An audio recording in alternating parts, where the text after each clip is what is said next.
Donc j'ai la chance aujourd'hui, je mue, d'être avec Fra du groupe Chaka Ponk. Alors je ne sais pas si c'est hyper nécessaire que je présente Chaka Ponk. On parle de plusieurs albums, on parle de tournées gigantesques, de live. Si vous n'avez pas eu la chance de voir Chaka Ponk en live, faut le faire. C'est un spectacle assez incroyable et qui a pris une décision radicale. Je pense que le mot vraiment idoine, c'est radical, d'arrêter le groupe. Pas parce qu'ils en avaient envie, hein, clairement pas, mais parce que leur engagement n'était plus cohérent avec le fait de faire des spectacles gargantuesques et avec l'envie de se consacrer à 100% au militantisme et au lien entre musique et écologie. On en reparlera, évidemment.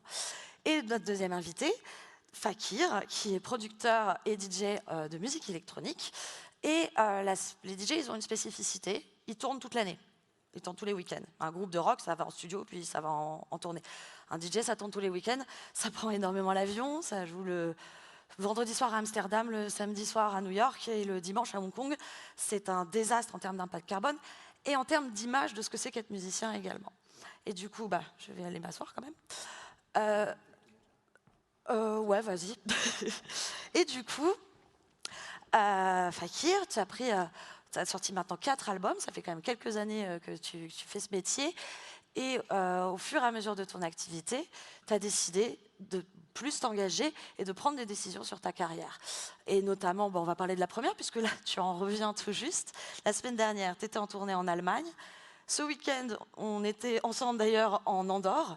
Et tous ces déplacements, maintenant, aujourd'hui, tu les fais en train. Qu'est-ce que ça change pour toi? Parce que ça peut paraître anodin, comme ça, il faut prendre le train, faut pas prendre l'avion, ça peut paraître évident. Mais quand on a 3 dates par semaine, toutes les semaines, toute l'année, c'est quand même pas rien de prendre cette décision-là. Ouais, il y a plusieurs comment dire, conséquences à cette décision de prendre le train. C'est le retard. Le retard. Le retard potentiel, et quoi qu'en avion ça arrive aussi, mais aussi le côté financier finalement, quelque part, tout simplement. Le premier truc, c'est que prendre le train, c'est quand même relativement plus cher que prendre l'avion, on s'en rend compte sur pas mal de trajets. Et donc il y a ça à prendre en compte d'abord. Il y a aussi le fait voilà, ça rallonge énormément les trajets qu'il va y avoir entre les dates. Par exemple, voilà, juste d'aller de Paris jusqu'en Andorre en train, c'est quand même pas rien. La semaine d'avant, on avait fait Paris-Hambourg en Allemagne, c'était une dizaine d'heures de train, un truc comme ça. Donc ça oblige à réorganiser un petit peu sa journée différemment, à réorganiser aussi quand est-ce qu'on part le matin, tôt. Il y a tout comment dire, une partie logistique qui est très importante. Mais en fait, en le faisant, on se rend compte d'à quel point c'est bénéfique pour le corps et pour la tête. Il y a un vrai sentiment de voyager réellement et de comprendre, je ne saurais pas comment dire ça mieux, de comprendre la distance en fait. On a un vrai... physiquement, on a compris qu'on allait loin et il y a quelque chose d'hyper relaxant, méditatif et puis très concret. On a vraiment l'impression de voyager, ce qui est assez atténué quand on prend l'avion, quoi. Est-ce que c'est quelque chose que cette information-là, tu le partages avec ton public? Parce que, comme je disais tout à l'heure, c'est vrai que le gros enjeu aussi, c'est que le public change sa manière de consommer la musique, entre guillemets, de consommer les concerts et les festivals. Est-ce que c'est quelque chose sur lequel tu communiques, toi, en tant qu'artiste?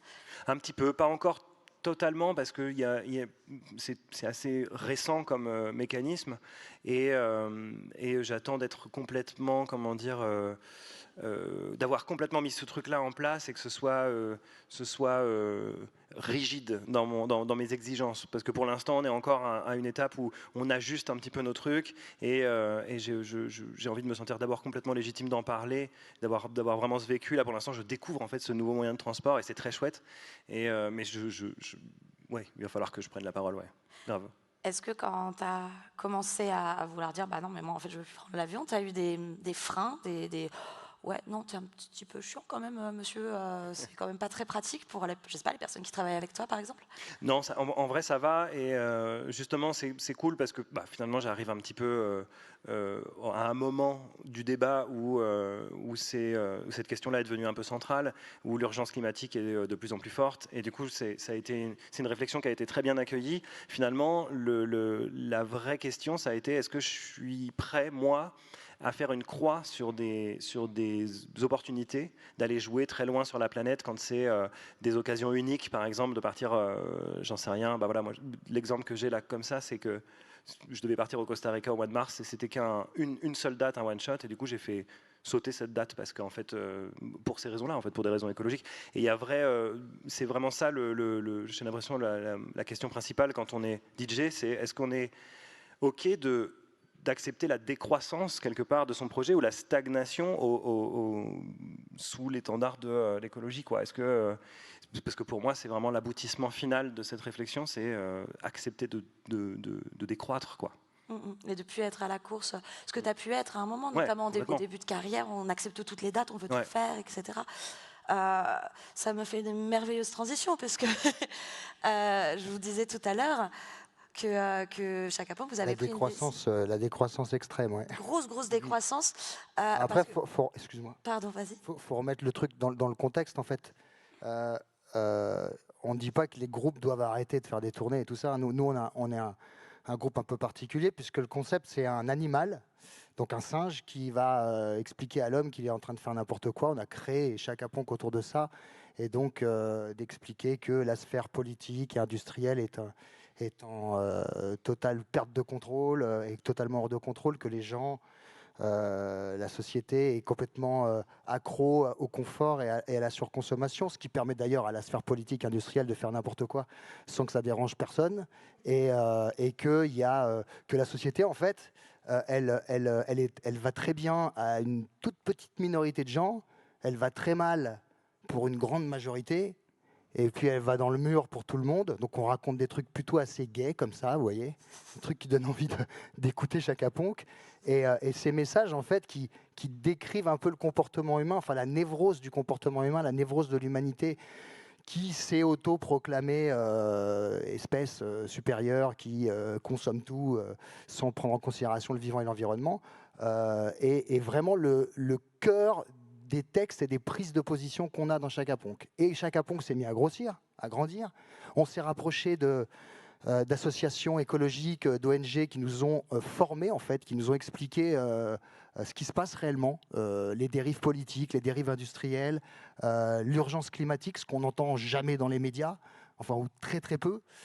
Et en fait, on s'est rendu compte à un moment qu'on était une partie du problème, parce qu'on ne peut pas, même si on met tout en place, pour avoir des tournées les plus éco-responsables possibles. C'est un gros travail, tu en parlais, c'est énormément de travail, ça oblige à forcer les productions avec lesquelles on travaille à dépenser beaucoup plus d'argent, à travailler beaucoup plus. Même si on met tout en place, bah, le fait est que Chaka, ça déplace entre 500 000 et 1 million de personnes sur une tournée. Et ça, avec ce qu'on raconte, avec les positions qu'on prend, et quand on essaye même de convaincre des artistes de parler, en fait, ça, c'est pas synchro. En fait, on est devenu le problème en partie, en fait. Donc, on peut pas se permettre, avec tout ce qu'on raconte dans nos chansons, on peut pas se permettre, avec tout ce qu'on raconte sur les réseaux sociaux, d'avoir une activité professionnelle qui déplace 1 million de personnes. C'est un grand crève-cœur pour nous, parce qu'on était bien contents de déplacer 1 million de personnes. Ça nous arrangeait bien, mais c'est un gros problème. Donc maintenant, le but du jeu, c'est de réinventer, comme tu disais, son activité professionnelle. Et d'ailleurs, ça ne concerne pas que la musique, c'est toutes les activités professionnelles, de réinventer son activité professionnelle et puis de s'adapter à l'urgence. Et puis aussi, nous, en tout cas pour Chaka, on a, comme tu disais, besoin de dégager du temps pour faire, je pense que tous les artistes devraient faire ça, vu l'urgence, c'est faire une partie, 50% du temps pour son activité artistique et 50% du temps pour prendre position, se dresser face aux abus politiques, se dresser face à boycotter les industriels, et, enfin certains, en tout cas ceux qui font n'importe quoi, et passer 50% de son temps à être sur le terrain, à passer les bonnes infos, parce qu'on a des réseaux sociaux énormes, on a énormément de gens qui nous suivent, et il faut que ces gens qui ont confiance en nous beaucoup plus qu'en la plupart des politiques puissent aussi entendre autre chose que des chansons et des vidéos et des galipettes. Il faut aussi qu'on puisse passer des messages forts, c'est urgent. Donc voilà pourquoi on arrête. Merci. Du coup, dernière date, là, en novembre. Ouais. On fait moins les malins. Alors, quand on a pris cette décision, qui évidemment n'était pas, qui n'a pas été facile à prendre, D'ailleurs, on s'est beaucoup engueulé sur ce sujet entre nous.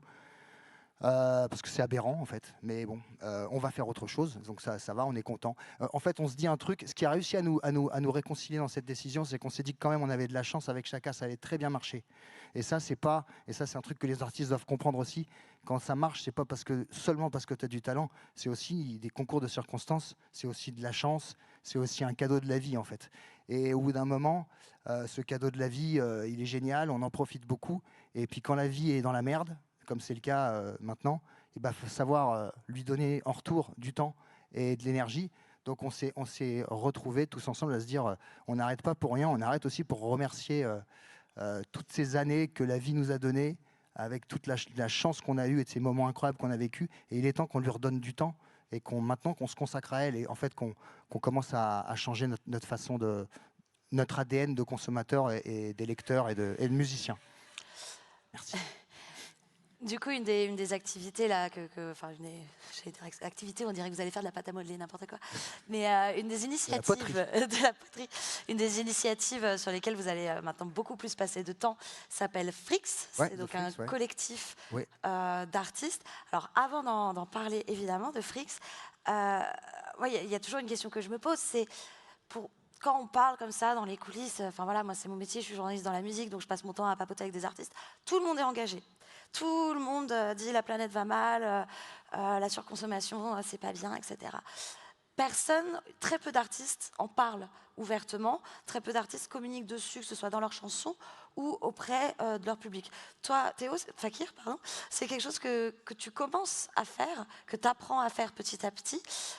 Qu'est-ce qui est difficile parce que s'il y a tant d'artistes qui ont des difficultés à prendre la parole, il y a des raisons, a priori. C'est pas juste parce qu'ils ont la flemme.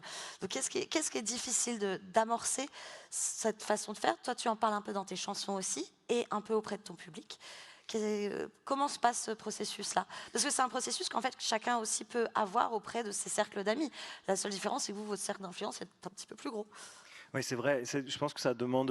Il y a plusieurs murs auxquels on est confronté quand on commence à prendre la parole là-dessus. C'est qu'on va être. Comment dire? On prend d'un seul coup une parole qui est politique. Donc il faut avoir des épaules, disons, assez solides pour assumer cette parole-là, pouvoir la défendre comme on le fait là actuellement, en n'étant pas ridicule et pas. Comment dire?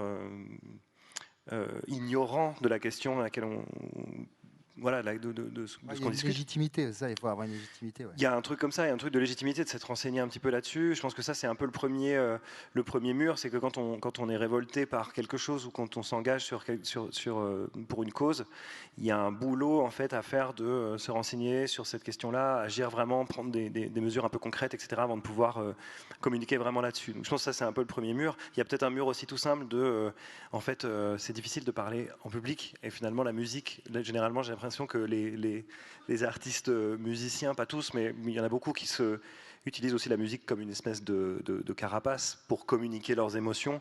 Et finalement, c'est pas quelque chose qu'on arrive à faire bien par les mots. Alors nous, voilà, on a la chance de pouvoir le faire par les deux, donc trop cool.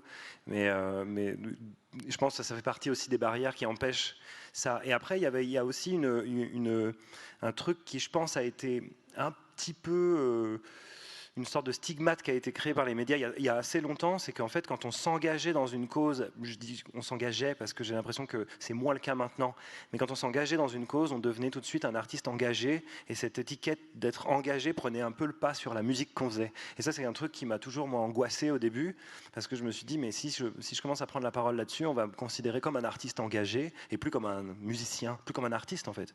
Et moi, j'avais toujours envie de me dire, non, mais moi, d'abord et avant tout, je fais de la musique peut-être qui invoque la nature, qui parle de ça, mais j'ai envie de rester là-dessus et pas qu'on m'invite sur des plateaux télé à parler de politique alors que c'est pas du tout mon domaine et j'ai pas envie d'être confronté à des gens dont c'est le métier, quoi. C'est pas c'est pas ma mission, quoi, en tout cas. Mais est-ce que c'est pas la mission quand même des artistes d'aider à inventer un monde des possibles, en fait, parce que c'est d'imaginer un avenir durable, ok, certes, bien sûr, mais aussi un avenir qui soit souhaitable, qui soit créatif, et ça passe aussi par l'art, ça passe par les histoires qu'on raconte, etc. Donc ça reste aussi quand même le rôle de d'un artiste. Carrément. En fait, finalement, le rôle de l'artiste, j'ai l'impression qu'il est vraiment dans le côté influence, dans le côté sensibilisation et vraiment d'amener les gens à se poser ces questions-là, peut-être à réfléchir à ça. C'est là où la frontière elle est un peu fine parce que finalement, où est-ce que se situe la fin de notre discours artistique et commence celui qui est politique. Mais encore une fois, voilà, je raconte cette histoire-là parce qu'en fait, j'ai l'impression que maintenant, les frontières se sont aussi beaucoup brouillées, je pense, par l'avènement des réseaux sociaux, etc. Maintenant, on a beaucoup plus tendance à voir ce qui est ce qu'est la vie, en fait, ce qu'est la vie des artistes, etc.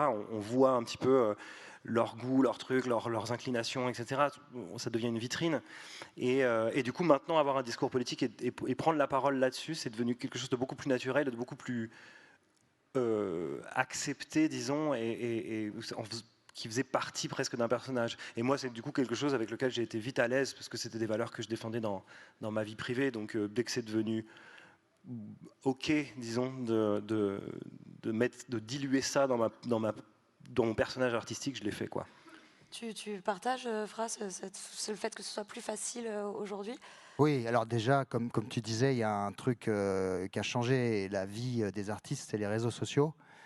En bien, parce que effectivement, ça permet de squeezer tout un processus ancestral, un peu archaïque il faut passer à la télé, il faut passer à la radio pour être connu.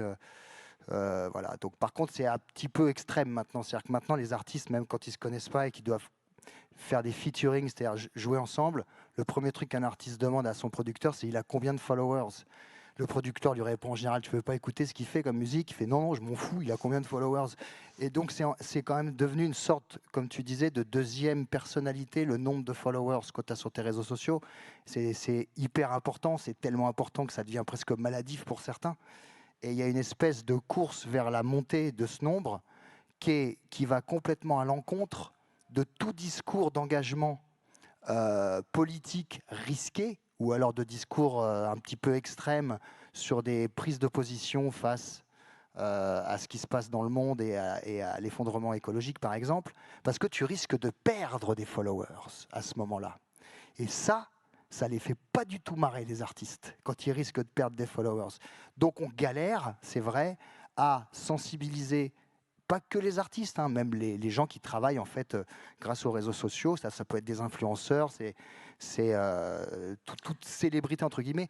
On se heurte en fait à ce problème, c'est que c'est un énorme pouvoir, c'est un énorme média en fait, les réseaux sociaux. Encore plus si les artistes se regroupent ensemble autour d'une idée ou autour d'un combat, ça multiplie le nombre de gens, ça peut faire une portée incroyable. Mais le risque, c'est, comme tu disais, que l'artiste ne soit pas forcément légitime, ou alors qu'il n'ait pas vraiment les mots, ou alors qu'il fasse une connerie, ou alors qu'il se mette des gens à dos, des gens qui peuvent être des politiques, des gens qui peuvent être des gens du métier.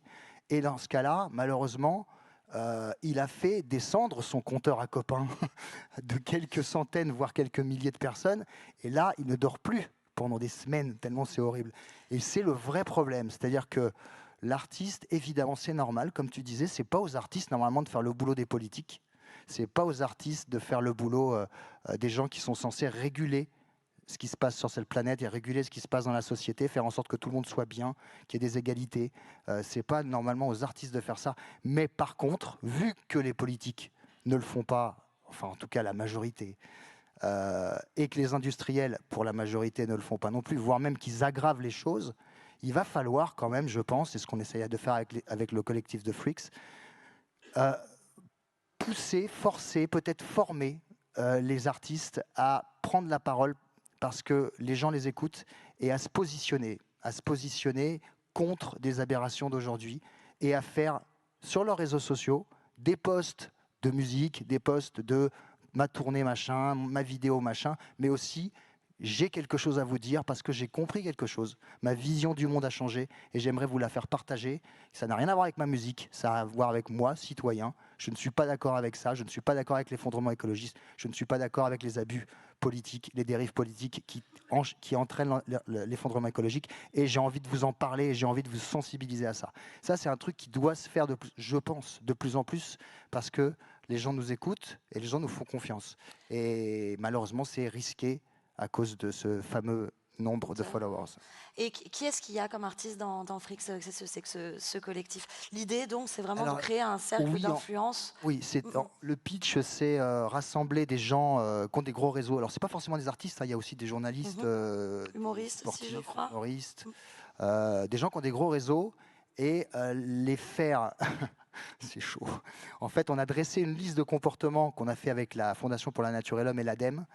Une liste de comportements qu'on voit un peu partout, hein, des listes de ce qu'il faut faire pour être le moins pollueur possible et tout ça. Faire gaffe à sa façon de consommer. Donc, on a créé une liste hyper efficace de comportements. Et l'artiste dans les Freaks doit s'engager publiquement à adopter le plus possible de ces gestes. Publiquement. Hein. C'est pas juste j'ai dit que j'allais plus manger de viande ou plus jamais utiliser de bouteilles en plastique. Je le fais, je le note, ma fiche, elle existe, elle est en ligne, et j'en parle publiquement sur mes réseaux.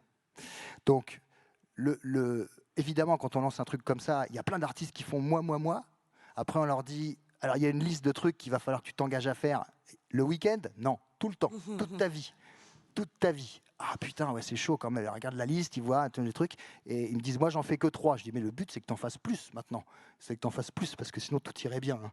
Donc, tu en fais plus. Donc, les gens cochent des trucs. Ils se disent, OK, bon, bah, je vais m'engager. Donc, il y a une espèce de travail aussi là-dessus qui est chouette parce qu'ils apprennent. Il y a beaucoup d'explications, comment faire, pourquoi le faire et tout ça. Et une fois qu'ils ont fait leur fiche signalétique, leur nouvel ADN en fait, de consommateurs et de citoyens, ils doivent en parler sur les réseaux sociaux. Et donc, il y en a qui le font très bien. Donc, je vais dire seulement ceux qui le font très bien. Zazie. On va pas pointer du doigt les mauvais Zazie élèves. le fait très bien. Il y en a qui le font pas. Mais encore une fois, c'est pas pour dire que c'est des mauvaises personnes. C'est juste que c'est très compliqué de faire ça, en fait. Parce que forcément, les haters, c'est vachement bien les haters. Parce que ça permet de créer des débats. Dès que tu as posté un truc où tu sors de ton activité artistique, qui consiste à chanter ou peu importe, et que tu postes un truc, tu as une espèce de déferlement de gens qui t'insultent, alors que tu as dit juste « j'aimerais bien que la planète aille bien, ce serait bien », tu vois, tu te fais défoncer et tout ça. Et donc c'est vrai que c'est difficile à vivre pour certains, il y en a qui s'en foutent, mais c'est difficile à vivre pour certains, puis surtout tu n'as pas forcément les arguments pour rebondir là-dessus. Donc c'est un travail, et je pense que ce qui est très... Bon, il y a un truc qui est génial dans la vie, c'est l'éducation et la formation, et je pense que ça c'est un truc qui devrait arriver, c'est-à-dire qu'il y ait des systèmes de formation, on en avait parlé d'ailleurs, Oui, de formation d'artistes. On travaille, alors c'est encore un super work in progress, donc petite exclusivité mondiale, messieurs, dames. Mais on a l'envie de travailler sur un programme de média training pour les artistes. Parce que là, tu parles des haters. Il y a aussi les journalistes, je parle de ma propre profession, hein, mais qui vont aller chercher la petite question piège, le petit « Mais dis donc, t'as dit que t'étais écolo, mais attends, tu portes des Reebok, c'est pas bien du tout ». Donc il y a ce truc-là aussi de comportement, bouh, il y a ce truc-là aussi de comportement, mais aussi dans les milieux militants, hein, je tiens quand même à le dire, d'espèce de devoir d'exemplarité auprès de personnes qui essaient d'utiliser leur influence. Et on va tout de suite aller chercher le petit angle mort pour les ramener à leur place de saltimbanque, hein, on va dire. T'as déjà ressenti ça, toi, Théo? Ouais, un petit peu, oui, comme tu dis, en fait, c'est vrai qu'à partir du moment où on commence à prendre position, surtout sur les réseaux, il y a quelque chose, le syndrome de haters qui se met en place, et c'est vrai qu'on n'est pas armé tous les matins de notre vie à se lever, à ouvrir son Instagram et voir qu'il y a des gens qui nous insultent par dizaines. C'est pas forcément un exercice auquel on est chaud tous les jours. Du coup, il y a des moments où on peut avoir la flemme, et c'est vrai. Enfin, finalement, c'est assez grave parce qu'en fait, on se rend compte que on va rechigner à partager ces valeurs-là qui sont urgentes et extrêmement importantes et qu'on applique dans notre vie et dans notre carrière. Et on va être timide à les partager sur les réseaux à cause de ça, à cause de ces gens qui s'ennuient probablement. Et donc ça c'est assez dur. De la part des médias ou des journalistes, c'est vraiment quelque chose pour l'instant que j'ai pas ressenti. Après, j'ai pas une énorme carrière monstrueuse non plus. Je suis pas peut-être pas regardé. Comment dire, je ne suis pas scruté sur ce truc-là, sur cette question-là encore beaucoup, donc ça va. Mais par contre, les haters, ouais, c'est un truc assez douloureux et relou. Bah, c'est relou. Hein. Ouais. Après, ça peut être rigolo. Parce que franchement, il y a des trucs qui sont géniaux. Moi, je les garde, les messages qui sont vachement bien. Et, Sont Tu au peux faire un frigo. petit livre. il y en a des. Ouais, ouais. Enfin, je veux pas vous les dire là parce que on parlerait trop de temps. Mais il y a deux types de haters en fait. Il y a ceux qui vont, bah, alors comme tu dis, qui n'ont rien à foutre et qui vont se mettre à s'énerver comme ça tout seul. Et puis tu as ceux qui sont. Il y a un côté haters un petit peu presque légitime. Bon, les haters, de toute façon, le mot il est extrême, hein, mais c'est-à-dire que un artiste, et d'ailleurs quand on avait rencontré la Fondation pour la Nature et l'Homme, ils nous avaient parlé d'un truc très, très important. Ils nous avaient dit on ne peut pas sensibiliser le grand public parce que personne n'est fan de nous. Nous, on est des ONG, on n'a pas de fans. Les gens, ils se mettent pas tout nus devant nous dans la rue, à acheter leurs culottes. Donc, Quel beau métier tu fais. ouais, bah oui, malheureusement, j'arrête. Et non, mais il disait, On a 30 secondes, en revanche. on a besoin que les artistes, indépendamment de nous, se réunissent entre eux et décident de parler. Et c'est vrai que dans les médias, et certains haters peuvent aussi être offusqués qu'un artiste fasse du greenwashing, en fait, qui serve de sa notoriété pour dire des trucs un petit peu, voilà, pour se faire mousser. Donc, en gros, ils ont besoin de preuves qu'on sait de quoi on parle. C'est bon, il reste 20 secondes. C'est bon, parfait, parfait. Moralité, envoyer des petits cœurs aux artistes qui s'engagent et qui se prennent plein de haters, ça leur fera du bien le matin. Tu en as besoin. Merci beaucoup, je sais que c'était très très très rapide. Si vous avez envie de discuter davantage, nous on reste dans le coin, notamment Fakir qui fait une petite séance de dédicace par là-bas, je crois. Au bookstore, ouais, en bas, ouais. Voilà, si vous voulez discuter davantage de tout ça. Et je vais passer la parole au côté plus professionnel de l'histoire. Là, on a beaucoup parlé de philosophie presque, hein, de ce que c'est qu'être artiste, de ce que c'est que s'engager, ce qui s'applique autant à ces messieurs qu'à vous, qu'à moi, finalement, parce que il s'agit de créer un nouveau monde et de convaincre les autres qu'il sera beau. Mais là, on va peut-être plus rentrer aussi dans le dur. Je te laisse la main, Benjamin. Merci beaucoup.